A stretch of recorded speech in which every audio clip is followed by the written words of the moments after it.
ওগো আল্লাহ, ওগো মালিক, তুমি ছাড়া তো আমাদের আর কেউ নাই, তুমি ছাড়া তো আমার আর কেউ নাই। আল্লাহ গো, তুমি যদি মাফ না করো কে আমাকে মাফ করবে?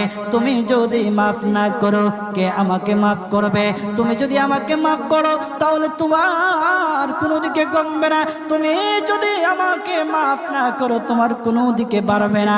আল্লাহ গো, তুমি আমাকে মাফ করে দাও। সারাটা জীবন অন্যায় কাজ করেছি, সারাটা জীবন নাফরমানি করেছি, আমার কাছে কালেমার দাওয়াত কম আসে নাই, আমার কাছে কালেমার দাওয়াত কম আসে নাই, আমাকে লোকেরা কম বোঝায় নাই। ওগো আল্লাহ, তুমি আমাকে মাফ করে দাও।